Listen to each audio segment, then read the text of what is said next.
Welcome to TradeTheNBI.com. This is John. This report is for the 19th.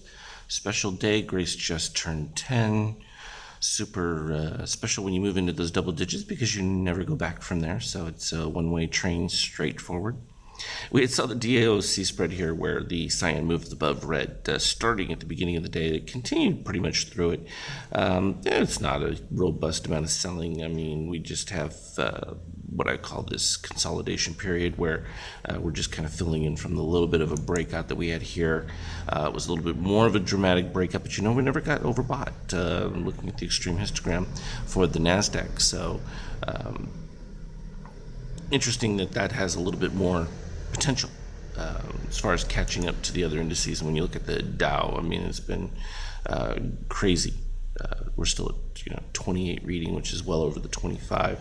Lots of positive extreme. Finally seeing shorts activate here, moving well above the previous pivot at this point and well above the zero area. So we may actually see some activity there. And we got to get this red long-term buyers in that to reset to indicate that we've got an opportunity for another run. Otherwise, we're just going to be in consolidation and then a little bit of a pullback and go from there. So those are healthy signs. The euro seems to have caught a little bit of support. That should help if it gets back above this little magenta red in that 105. People will start to breathe a little sigh of relief that the euro is not going to fade below parity because it is expensive for S&P companies, that euro parity. TLT. 119, 113 still been the long-range target from way up here, but it's going to take a little time. No rush on that one, but there is a potential turnaround point there. We're seeing some activity back into it as we've moved up. Now minus 23 from a shakeout. Still not enough to sustain anything. You need to be like half that number. Minus 12 range would be ideal. And from an oil standpoint, it looks like caught a little bit of a support there in between the magenta and yellow ABMs because we still have to wait and see. Is the economy really ramping up in a significant way? Is it going to be a faster push? Monday, obviously, the electors meet in all 50 states. That will finalize a lot of details and really supply. It's all about supply. The demand has to rise along with the supply. There is tons of supply, so when's the demand side of it pick up to the point where it creates an equilibrium or a deficit that can cause oil to rise? We haven't reached that point yet. Some people are pre-estimating it, which is the way the market works. And gold, still suffering, minus 33 on the shakeout. That's a long way before you're going to have any kind of sustained up movement.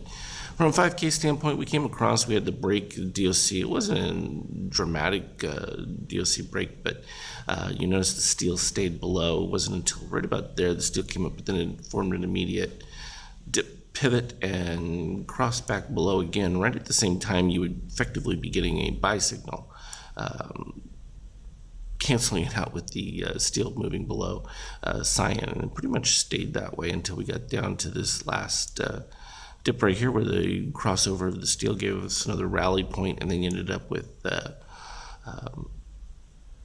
another weak signal that came right through here. This one should have been a little bit decent. We got it pretty high on the extreme histogram, and then it started to recoil, and then that just kind of faded, but it got too far away from short algo, and that usually leads to some kind of moderation, and literally we just moved exactly back to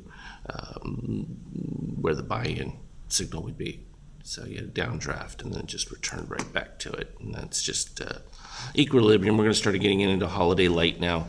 1 week to go. It's an interesting one with the Sunday Christmas. It probably is going to extend some people's holidays, turning it into a longer affair. So that should have some more volatility with the market, which is always nice because then you can get a little bit bigger swings intraday. Is it going to affect the broader daily? Not at this particular point. We're still just in a holding pattern unless something dramatic changes, which we're not really seeing any of that on the horizon at this point. I think that once they pass the elector situation, and that is a done deal, it's one more check on the box of lists of things, and then the finalization of cabinet selections, and then everyone's going to start to get real focused on policy and where things are going to head, and that will start to impact which stocks start moving and to what degree. So I got some exciting things on the horizon there. As always, though, look for me on the Skype chat. We'll keep posting charts. Trade well. Hope everyone's starting their holiday season in the right vein, and still appreciate all of the kind thoughts and support that we've been receiving. Trade well.